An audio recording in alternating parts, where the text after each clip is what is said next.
चलिए दोस्तों, तो आज हम लोग पढ़ेंगे अपक्रियाएँ, प्रमुख अपक्रियाएँ जो आपके पेपर में हर बार पूछी जाती हैं और इस बार भी आपको पूछी जाएंगी। तो मैं जितने भी करा रहा हूँ केवल आप ये सीरीज कर लीजिए, आपको 100% यहाँ से प्रश्न देखने को मिलेंगे। आप या तो पेपर देंगे कोई भी पिछले ईयर का भी अगर आप लगाएंगे तो आपको 100% मिलेगा। चलिए हम बिना समय को वेस्ट कराते हुए आज पाँचों अपक्रिया को कराएंगे। पहली संयोजन अपक्रिया है, दूसरी वियोजन अपक्रिया है, तीसरी विस्थापन है, चौथी आसमान पातन है, पांचवी है प्रकाश अपघटन अपक्रिया। आपसे पेपर में दे देता है कि किसी 3 अपक्रियाओं के आप लिखिए, आपके 6 नंबर में आ जाता है। तो चलिए मैं करा दे रहा हूँ। संयोजन अपक्रिया हर बार पूछी जा रही है, इस बार भी पूछी जाएगी आपकी। संयोजन अपक्रिया किसे कहते हैं तो आप लोगों को पता होना चाहिए थे। संयोजन अपक्रिया इस प्रकार की अपक्रियाओं में 2 या 2 से अधिक अभिकारक मिलकर एकल उत्पाद का निर्माण करते हैं। मतलब 2 या 2 से अधिक अभिकारक मिलकर एक उत्पाद बनाते हैं तो उसे संयोजन अपक्रिया कहते हैं। मतलब आप जैसे समझ सकते हैं, 2 लोग जुड़ के कोई एक बन जाता है। जैसे कोई 2 चीज़ जुड़ती है और एक चीज़ बन जाती है तो उसे हम संयोजन अपक्रिया कहते हैं। जैसे यहाँ पर एग्जाम्पल है Mg प्लस हाफ O2, इससे मिल जाएगा MgO बन जाएगा। तो ये सब आप याद करके जाइए क्योंकि एग्जाम्पल के साथ ही पूछता है आपसे।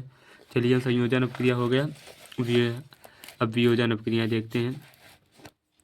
वियोजन अपक्रिया, जैसे आपको अगर संयोजन अपक्रिया याद हो गई है तो आपको वियोजन अपक्रिया में बस केवल उसको उल्टा करना है। जैसे देखिए ट्रिक है इसकी कि वियोजन अपक्रिया थे जब एक अभिकारक 2 या 2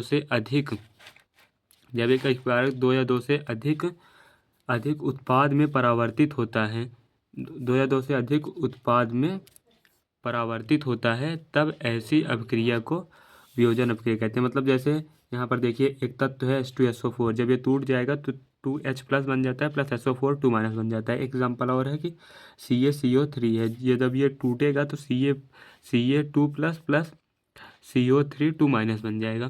क्योंकि इसमें अपक्रिया में जब टूटता है तो एक पे जितना प्लस रहता है दूसरे पे उतना ही माइनस रहता है। तो चलिए हम 2 अपक्रिया हो गए, अब तीसरी अपक्रिया पर आते हैं। तीसरी अपक्रिया पर अपने आ गए हैं विस्थापन अपक्रिया। बहुत महत्वपूर्ण अपक्रियाएं हैं। जब विस्थापन अपक्रिया हम लोग किसे कहते हैं, जब एक तत्व दूसरे तत्व को प्रतिस्थापित कर देता है तब इस प्रकार की अपक्रिया को विस्थापन अपक्रिया कहते हैं। जैसे एग्जांपल देख लीजिए, जैसे H2SO4 प्लस Cu कॉपर है, तो जब जैसे ही हम करते हैं गर्म थोड़ा सा करते हैं, ये CuSO4 प्लस H2O बन जाता है। ये आप याद करके रखिएगा। ये एग्जाम्पल जो पूछता है ना 100% है, आपको 1 नंबर का एग्जाम्पल भी उसी में रहता है। जैसे आप लोग देख लीजिए, जैसे जब एक तत्व दूसरे तत्व को प्रतिस्थापित कर देते हैं। जैसे यहाँ पर हाइड्रोजन एक तत्व है, कॉपर एक तत्व है। कॉपर ज़्यादा क्रियाशील है इसलिए हाइड्रोजन को ये कॉपर ज़्यादा क्रियाशील है इसलिए इसकी जगह पर आ जाता है, इसे विस्थापित कर देता है। जैसे आप देखते होंगे जो बलशाली होता है वो दूसरे को हटाकर उसकी जगह पर बैठ जाता है, तो सेम काम इसमें भी यही होता है कि आप इससे याद रख सकते हैं जो बलशाली होता है वो हटा देता है, उसे विस्थापन अपक्रिया कहते हैं। ये इसकी ट्रिक है, आप ऐसे ही याद कर सकते हैं, आपको जल्दी याद रहेगा चीज़ें। चलिए अब हम आ गए हैं प्रकाश अपघटन अपक्रिया। वह प्रकाश अपघटन अपक्रिया को हम लोग देख रहे हैं। वह अपक्रिया जिसमें प्रकाश की उपस्थिति में होती है प्रकाश अपघटन अपक्रिया कहलाती है। इसमें आपसे कभी वो नहीं पूछता कि आपका वो जैसे होता है कि रासायनिक अपक्रिया करके बताइए, हो गया ना। चलिए अब हम देखते हैं ऊष्माक्षेपी अपक्रिया। ये बहुत महत्वपूर्ण अपक्रिया है। ये 2025 में लगभग हर सेट में 6 सेट आपके 7 सेट बनते हैं, 7 के सातों सेट में पूछी गई है। तो आप इसे इंपॉर्टेंट लगा कर रखिएगा, ये इस बार भी पूछी जाएगी क्योंकि ये बहुत ट्रेंड में चल रहा है। चलिए हम इसे पढ़ लेते हैं। जिसमें ऊष्मा निकलती, वह इसमें लिखिए, आप लिखने के लिए लिख सकते हैं कि वह अपक्रिया जिसमें ऊष्मा निकलती है वह ऊष्माशोषी अपक्रिया कहलाती है। ऊष्माक्षेपी अपक्रिया कहलाती है जिसमें ऊष्मा निकलती है। और अब हम आ जाते हैं ऊष्माशोषी अपक्रिया पे। आप लोग ऐसे याद कर सकते हैं क्योंकि ये एक लाइन का है ही, इसमें ट्रिक की क्या ज़रूरत है आप लोगों को। ऊष्माशोषी अपक्रिया, जिस अपक्रिया में बाह्य कारकों द्वारा ऊष्मा दी जाती है ऊष्माशोषी अपक्रिया कहलाती है।